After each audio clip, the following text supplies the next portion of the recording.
thought you were so lucky because you were a star, but you cry, cry, cry in the lonely dark. And I'm sorry for what you went through. I always thought the lucky one was you, but the lucky one was me. I wanted to be you so bad.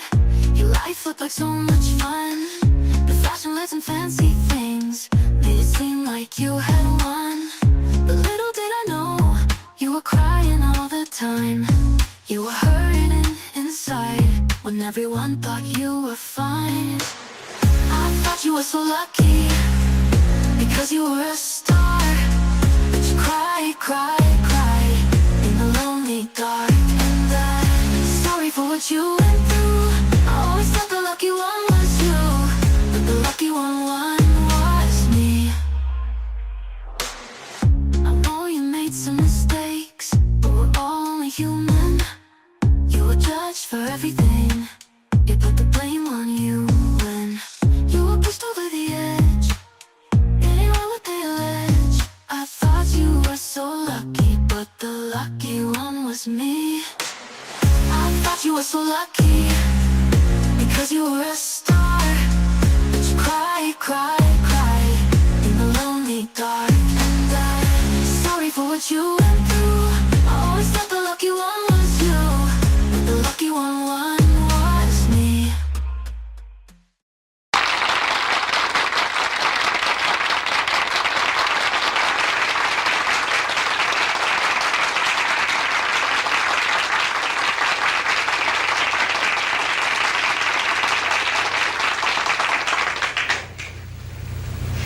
Friends,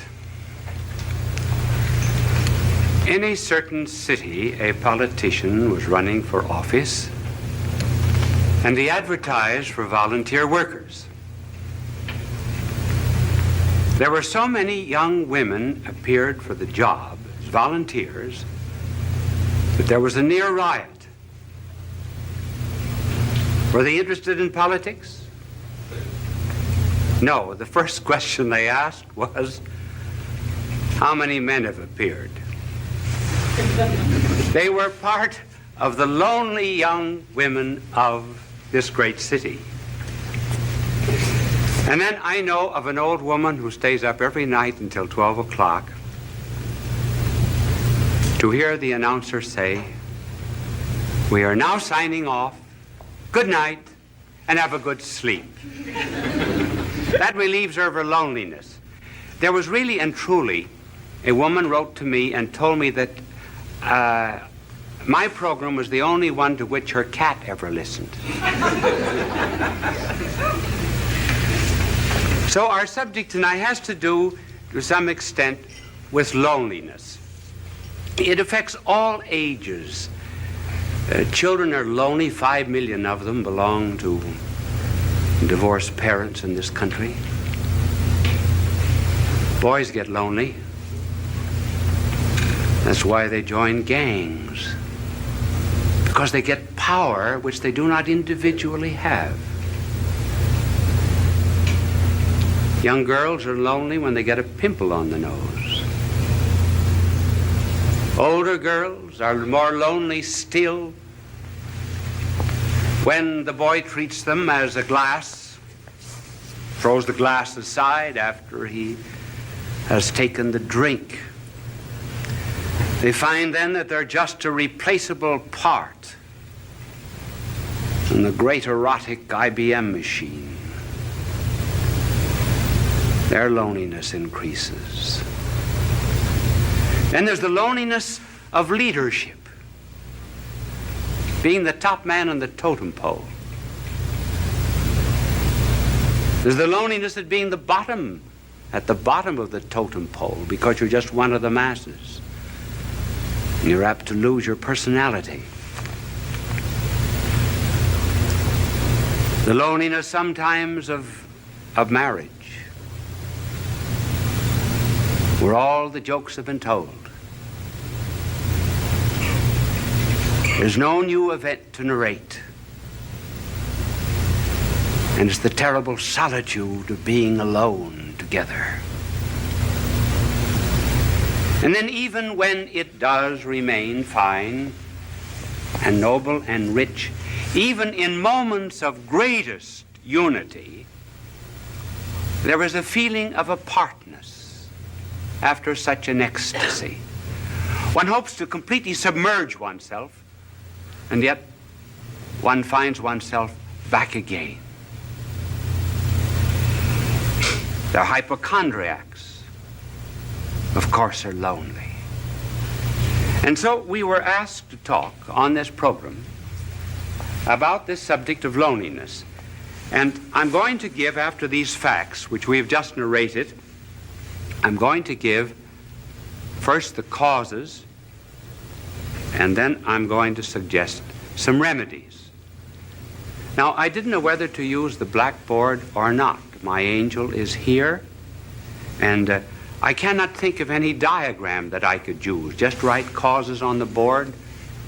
So I'm afraid I will not be able to use my angel. But just before I came on the program, he wanted to know if I would play a game of golf with him tomorrow. And I told him that I was not old enough for golf because I play tennis twice a week. When I get old, I am going to play golf, and I'm going to have a wagon, too, to take me around from hole to hole. But he was telling me that the other day he was playing golf,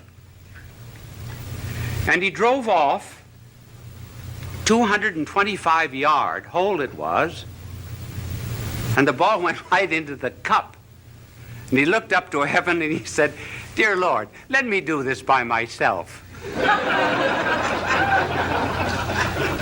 He's not a lonely angel, as you see.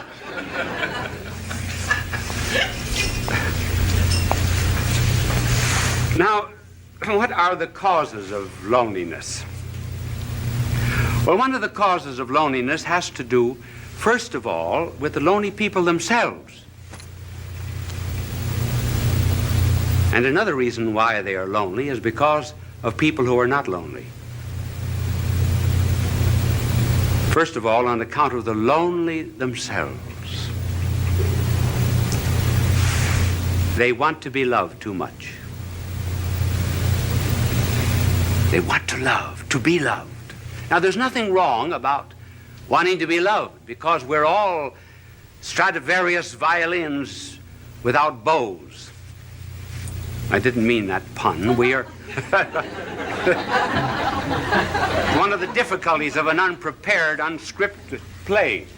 And we're cups without saucers. We are to be complimented. But the deep loneliness of which we are speaking comes from an excessive desire to be loved.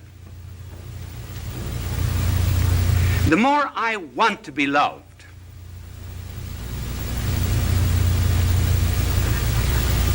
the less I am loved. The less I'm loved, the less lovable I become. The less lovable I become, the less I am capable of loving others. And that's how, by a desire to seek only oneself and to please oneself, one gets caught like a bird in a fowler's net. And the more one struggles to get out of this loneliness, the more one is captured by it. And just take some concrete examples of this desire to be loved. I know of a mother whose daughter was away at college. And she used to call up the daughter every night. Would keep the daughter on the phone for an hour. And protested to the daughter that she was not appreciated as she should be. And because other girls in this college wanted to use the phone, she said to her mother, "Mother, I'm forbidden to use the phone anymore." One day, the superintendent had sent for her, and she was unable to answer the phone, and she told her mother, "Send someone to answer the phone for her." The mother said, "This is the end." And she refused to see her daughter again. Thus, by wanting too much to be loved without loving, One loses even the love that one seeks. And then there was a fiancée. She used to. I wonder if any of you young women in the audience ever do that. Do you know what she would do? She would write down in a book every time the boyfriend called how long he spoke. She also wrote down how often he wrote and how many words he wrote in each letter. She felt that she wasn't loved enough, so she began writing herself anonymous letters, threatening her. And she said that these letters came from a well-known author in the city. And finally, she was exposed by this man whom she blamed, and eventually the marriage was broken off. She just loved too much, loved to be loved. And then there was the wife who felt that her husband was paying no attention to her, insisted that he stay away from work.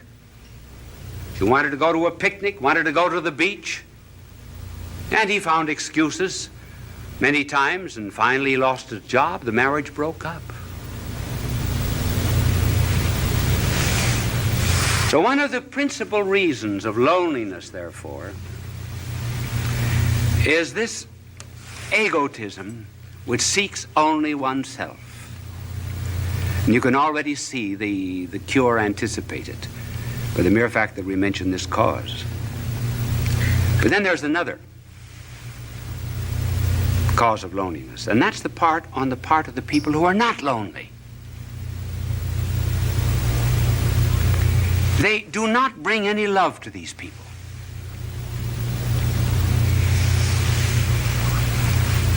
Do you know what we should do? We should really concentrate a great deal on certain types of people.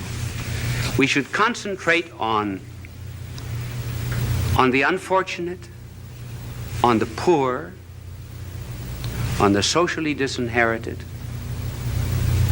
on the unloved, particularly the unloved, and on the ugly. And we bring love to them. We put love into them. Then they become lovable. Now, for example, you are very lovable to God. Did you know that? You say, well, what is there in me to love? Nothing. But he put his love into you. That's why you're lovable. And that's what we have to do with other people. And so the loneliness of these people is increased also because the rest of us will not listen to them. Listening is a therapeutic. There was a psychologist who formulated a marriage case that involved sexual, financial, social, and legal complications. He went to 100 clergymen and 100 priests to present the story, and he carried a stopwatch with him. Do you know how long they listened?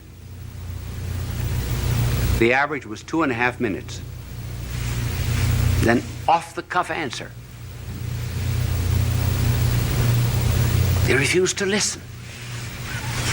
They refused to care. George Bernard Shaw has something rather good on that subject. In his play St. Joan, King Charles says to Joan, "Why do not the voices come to me?" I don't care what it takes, nothing will come in my way. The universe can throw all at once at me, stick to my path, I'll stay broken away. From you I don't care, I will stare into the sun, slingshot me around where I can find you. I'll be a record breaker, space itself is no limit for me. I'll be your survivor, just hold on, please wait for me.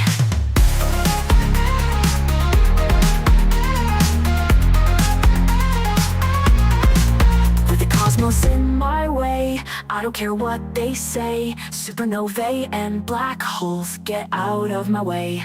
At the speed of light, I am searching for you.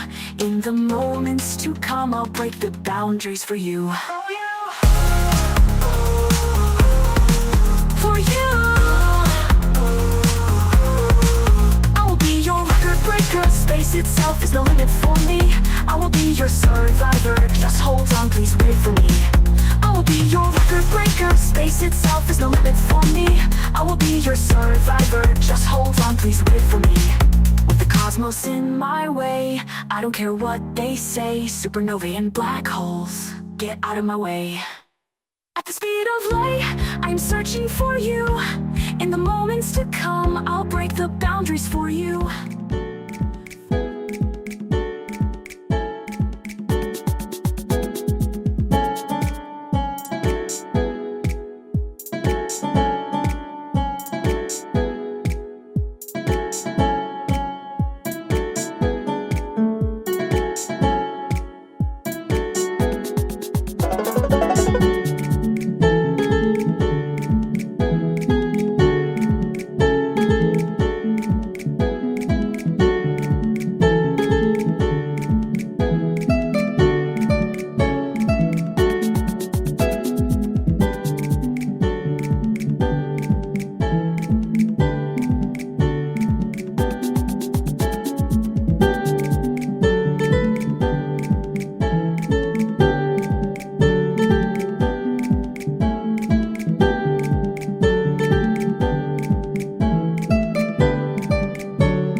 I am the king.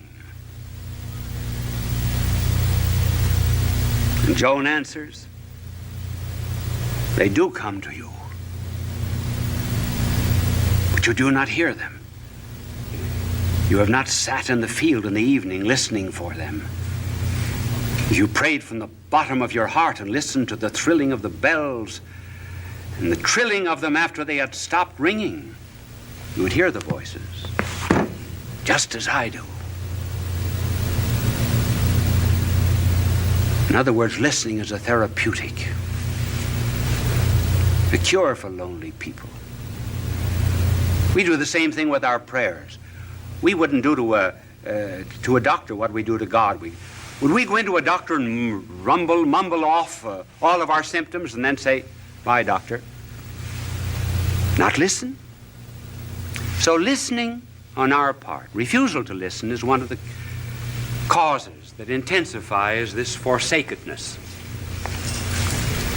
Now, what is a cure?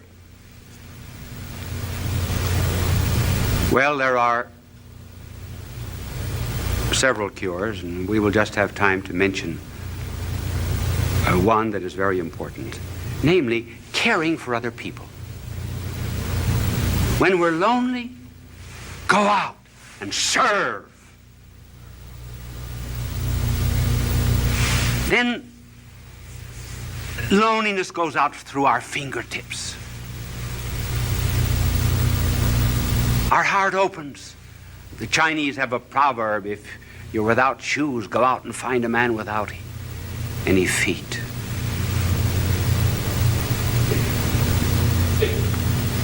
Caring for others. I remember when I first went to Europe to study, to do my university work as a young priest. The first Christmas I was lonely. I was really lonesome. I think it was the only time in my life I was lonesome.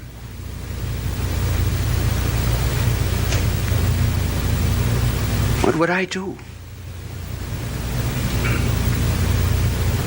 So I went to someone in the city of Louvain and asked for a list of the worthy poor. And I went to this particular alley. It was the wrong address, actually. I got into Rat Alley. And when the door opened, there, earthen floor, was a blind father at a stove. 10 children barefooted around the stove. A ladder leading up to the second floor. One bed upstairs, bed downstairs. The children slept crosswise. I asked the family what they had. This was Christmas Eve, what they had for dinner, and she opened a bag of straw. The children had no sabots, no wooden shoes. I took care of them for 4 years while I was studying at the university. Got them jobs, rehabilitated them.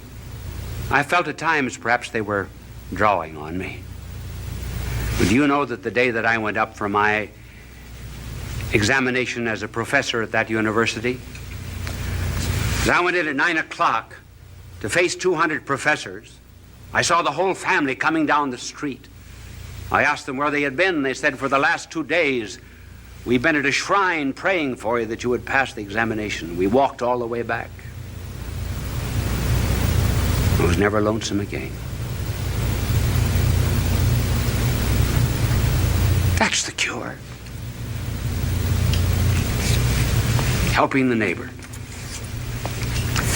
But here's something to remember, too. We think we should not be lonely. In this age of psychiatry, there are 2 or 3 conclusions that our world has drawn which are false. One is that we should never have a tension. Certainly we have tensions. We must have them. We've got body and spirit, and they go in opposite directions. They have 2 different landing fields. Certain tensions are normal. If we didn't have them, we would be abnormal. And then we're lonesome. Sure. There's a metaphysical loneliness. Perfection is not here. This is not our home.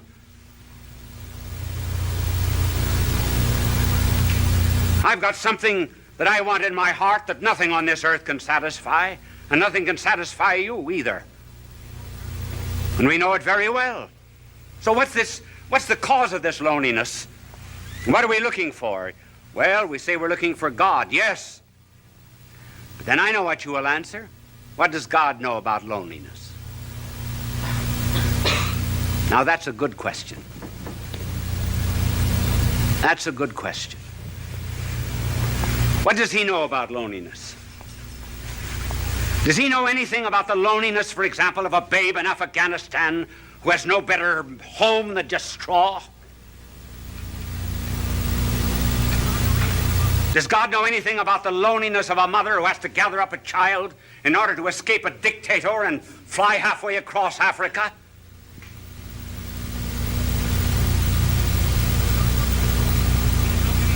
Does God know anything about the loneliness of a man that's born on the wrong side of the tracks? Who's isolated socially from people simply because his hands are calloused with common labor and is denied decent society? Sure, does God know anything about that kind of loneliness, for example, in which one is expelled from a city, disowned by one's own people? Does he know anything about the loneliness of being deserted by friends? Does he even know anything about the loneliness of feeling doubts? Doubts even about religion, doubts even which one cries out, "Why hast thou abandoned me?" Does God know anything about these things? Yes, those are good questions. Now suppose that there was a figure that came into all of this loneliness and so immersed himself in it that he would not immunize himself from it, would not cut himself off from it. Would you, for example, be the only one on the battlefield that was whole and not help any of the wounded? And so if there was a figure that came into this world of ours and refused to isolate himself from loneliness and felt it so much that blood poured out from his body, felt loneliness so much that as if all the robberies of the world were thrust into his hands, as if he himself were guilty, that felt all loathsome carnality so much that his flesh was hanging from him like purple rags. Suppose someone came into this world and went into all of this loneliness, took it all, and was not overcome by it, but conquered it all. Then what? Then I may be lonely every now and then, but I'll not be overcome by it. Then I have a captain, kind of a captain who did presses not a button in heaven from a celestial command. But I have a captain who stumbled to a throne.